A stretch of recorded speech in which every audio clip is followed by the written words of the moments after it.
Hello friends, welcome to AKT FinTube. पिछला साल mutual fund investors के लिए बिल्कुल अच्छा नहीं रहा।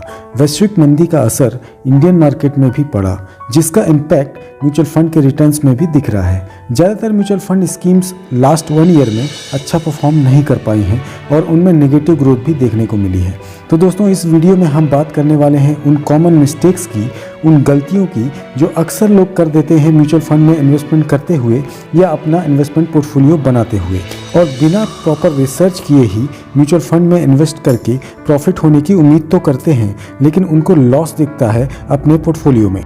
तो अगर आप भी इस साल म्यूचुअल फंड में इन्वेस्टमेंट करने जा रहे हैं या म्यूचुअल फंड में ऑलरेडी इन्वेस्टमेंट किया हुआ है, तो इस वीडियो को एंड तक जरूर देखें और उन गलतियों को करने से बचें जिससे आपको नुकसान हो सकता है। फ्रेंड्स, पहली गलती तो लोग ये करते हैं कि वो बिना इमरजेंसी फंड बनाए म्यूचुअल फंड में ही अपनी सारी सेविंग्स को इन्वेस्ट कर देते हैं, जिससे जब उनको सडनली कुछ पैसों की ज़रूरत पड़ती है तब उन्हें अपने म्यूचुअल फंड की SIP को ब्रेक या रिडीम करना पड़ जाता है और अपने इन्वेस्टमेंट गोल को अचीव नहीं कर पाते। इसलिए पहले हमें अपने लिए एक इमरजेंसी फंड बनाना चाहिए, जिसे आप ज़रूरत पड़ने पर कम से कम समय में रिडीम कर सकें। उसके लिए आप अपनी सेविंग्स के कुछ हिस्से को FD, RD या सेविंग अकाउंट में रखें, ताकि इमरजेंसी में इन पैसों से आप अपनी ज़रूरत पूरी कर सकें और उसके बाद ही आप म्यूचुअल फंड स्कीम में इन्वेस्ट करें और उसी पैसे को म्यूचुअल फंड में लें जिसकी ज़रूरत आपको अगले 5-7 सालों तक ना हो। आगे बढ़ते हैं और बात करते हैं दूसरी कॉमन मिस्टेक की जो अक्सर लोग करते हैं। फ्रेंड्स, लोग अगली गलती ये करते हैं कि लोग ज़रूरत से ज़्यादा प्रॉफिट की उम्मीद करते हैं और पिछले 1-2 साल के परफॉर्मेंस के बेस पे ही म्यूचुअल फंड का सिलेक्शन करते हैं। दोस्तों, अगर कोई स्कीम पिछले कुछ सालों में 20% या 30% के रिटर्न दे रही है, तो ऐसा ज़रूरी नहीं है कि वो स्कीम अगले 5-10 सालों तक ऐसे रिटर्न्स को कंटिन्यू करेगी। तो हमें अपना इन्वेस्टमेंट गोल इतनी ज़्यादा एक्सपेक्टेशन के साथ नहीं बनाना चाहिए। हमें 10 से 15% के रिटर्न को ही एज्यूम करके इन्वेस्टमेंट गोल बनाना चाहिए, तभी आप सही मायनों में अपने टारगेट को अचीव कर पाएंगे। क्योंकि ऐसी कोई स्कीम नहीं है जो लगातार 10-15 सालों तक 20% या उससे ज़्यादा के रिटर्न्स पर एनम दे रही हो। तो फ्रेंड्स, इन्वेस्टमेंट करने के पहले इसका ध्यान जरूर रखें। आगे बढ़ते हैं और बात करते हैं अगली गलती की। दोस्तों, किसी म्यूचुअल फंड स्कीम में इन्वेस्टमेंट करने के पहले ये जानना बहुत इंपॉर्टेंट हो जाता है कि हमारे इन्वेस्टमेंट का ड्यूरेशन कितना होना चाहिए, क्योंकि हर म्यूचुअल फंड स्कीम अलग अलग इन्वेस्टमेंट हॉराइजन को सूट करती है। तो इन्वेस्टमेंट करते समय ड्यूरेशन ऑफ इन्वेस्टमेंट का ध्यान रखकर ही किसी म्यूचुअल फंड स्कीम में निवेश करें।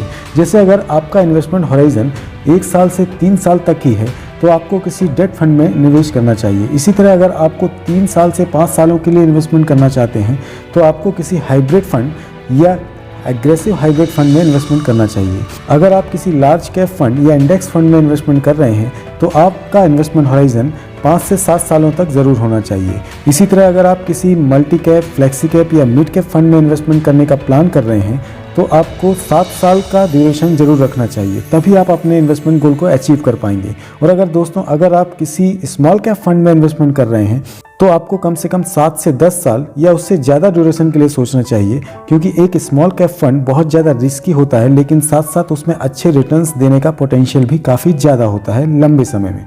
सो फ्रेंड्स, किसी म्यूचुअल फंड का सिलेक्शन अपने इन्वेस्टमेंट हॉराइजन के अकॉर्डिंग करें, तभी आप अपने इन्वेस्टमेंट गोल को अचीव कर पाएंगे। अदरवाइज आपको लॉस भी उठाना पड़ सकता है। दोस्तों, अगली गलती अक्सर लोग ये करते हैं कि वो मल्टीपल स्कीम में इन्वेस्टमेंट कर देते हैं, यानी अपने म्यूचुअल फंड पोर्टफोलियो में ज़रूरत से ज़्यादा स्कीम को रखते हैं।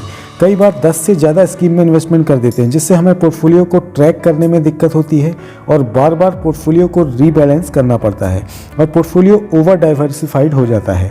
कई लोग सोचते हैं कि बहुत सारी स्कीम में इन्वेस्टमेंट करने से उनका रिस्क बैलेंस होगा और अच्छी डाइवर्सिफिकेशन मिलेगी, but actually portfolio over diversify हो जाता है और रिटर्न्स पर नेगेटिव इम्पैक्ट दिखने लगता है, क्योंकि सेम फंडामेंटल के मल्टीपल फंड आपके रिटर्न्स को डाइल्यूट कर सकते हैं। इसीलिए दोस्तों, अपने पोर्टफोलियो में 5 से 6 स्कीम को ही रखें। इससे ज़्यादा म्यूचुअल फंड स्कीम में इन्वेस्टमेंट ना करें और अपने पोर्टफोलियो को अच्छे से बैलेंस करें, ताकि आपके इन्वेस्टमेंट को तीनों मार्केट कैप का एक्सपोजर मिले। दोस्तों, आगे बढ़ते हैं और बात करते हैं अगले पॉइंट की। फ्रेंड्स, अक्सर कुछ लोग किसी म्यूचुअल फंड स्कीम की शॉर्ट टर्म परफॉर्मेंस यानी सिर्फ 1-2 साल की परफॉर्मेंस के बेस पर भी इन्वेस्टमेंट कर देते हैं, यानी अच्छी रिसर्च किए बिना ही इन्वेस्टमेंट कर देते हैं, जिससे कई बार अच्छा खासा नुकसान उठाना पड़ता है। दोस्तों, किसी म्यूचुअल फंड स्कीम में इन्वेस्टमेंट करने के लिए उसके रिटर्न्स के साथ साथ दूसरी इंपॉर्टेंट बातें जैसे एक्सपेंस रेशो, रिस्क पैरामीटर, उसका पोर्टफोलियो वैल्यूएशन, ये सारी चीज़ों पर भी रिसर्च करना जरूरी होता है। और ये भी देखना इंपॉर्टेंट हो जाता है कि कोई स्कीम बुल रन में और गिरते हुए मार्केट में कैसा परफॉर्म करती है। इसीलिए फ्रेंड्स, किसी स्कीम में इन्वेस्ट करने के लिए थोड़ी रिसर्च जरूर करें।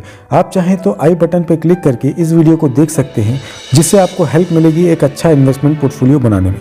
दोस्तों, आगे बढ़ते हैं और बात करते हैं उस गलती की जो अक्सर लोग कर देते हैं किसी म्यूचुअल फंड स्कीम में इन्वेस्टमेंट करते समय। फ्रेंड्स, कुछ लोग अपनी रिस्क एपेटाइट को बिना जाने ही इन्वेस्टमेंट करते हैं और ज़रूरत से ज़्यादा रिस्की फंड में इन्वेस्ट कर देते हैं, जिससे कई बार उनको भारी नुकसान उठाना पड़ता है और उनके पोर्टफोलियो में नेगेटिव ग्रोथ देखने को मिलती है। इसीलिए फ्रेंड्स, रिस्क प्रोफाइल के अकॉर्डिंग ही किसी म्यूचुअल फंड स्कीम में इन्वेस्ट करें। जैसे अगर आपका प्रोफाइल लो रिस्क है तो किसी प्योर डेट फंड या हाइब्रिड फंड में इन्वेस्टमेंट करें, जो रिलेटिवली कम रिस्की स्कीम्स होती हैं। ठीक ऐसे ही अगर आप मीडियम रिस्क के साथ इक्विटी में निवेश करना चाहते हैं तो आप किसी लार्ज कैप फंड या इंडेक्स फंड या एग्रेसिव हाइब्रिड फंड में इन्वेस्टमेंट कर सकते हैं। और अगर आप बहुत ज़्यादा रिस्क ले सकते हैं तो आप फ्लेक्सी कैप, स्मॉल कैप या mid cap mutual fund scheme में निवेश कर सकते हैं। फ्रेंड्स, बात करते हैं अगले पॉइंट की। लोग मार्केट की गिरावट में अपने नेगेटिव रिटर्न्स को देखकर कई बार पैनिक हो जाते हैं और अपनी एसआईपी को पॉज कर देते हैं या ब्रेक कर देते हैं, जबकि ऐसा करने से रुपी कॉस्ट एवरेजिंग नहीं हो पाती। दोस्तों, जब मार्केट गिरता है तो एसआईपी में आपको ज़्यादा यूनिट्स मिलते हैं, फिर जब मार्केट ऊपर जाता है तो आपके रिटर्न्स में अच्छी ग्रोथ दिखाई देती है। इसीलिए गिरावट को एक अपॉर्चुनिटी मान के चलना चाहिए, ना कि गिरावट में पैनिक होकर डर कर अपनी इन्वेस्टमेंट को बंद करना चाहिए। इसीलिए friends, short term market fluctuation को इग्नोर करें, क्योंकि आपने म्यूचुअल फंड इन्वेस्टमेंट अपने लॉन्ग टर्म इन्वेस्टमेंट गोल को अचीव करने के लिए किया है। तो फ्रेंड्स, ये थी वो छोटी छोटी गलतियां जो अक्सर लोग करते हैं म्यूचुअल फंड में इन्वेस्टमेंट करने के पहले। अगर आप भी इस साल म्यूचुअल फंड में इन्वेस्टमेंट प्लान करने वाले हैं या कर रहे हैं तो इन बातों का जरूर ध्यान रखें और अपने आप को एक बड़े नुकसान से बचाएं। फ्रेंड्स, आई होप कि ये वीडियो आपको अच्छा और इन्फॉर्मेटिव लगा होगा, और अगर ऐसा है तो प्लीज़ वीडियो को लाइक कर दें और चैनल को सब्सक्राइब करना ना भूलें। मिलते हैं अगले वीडियो में।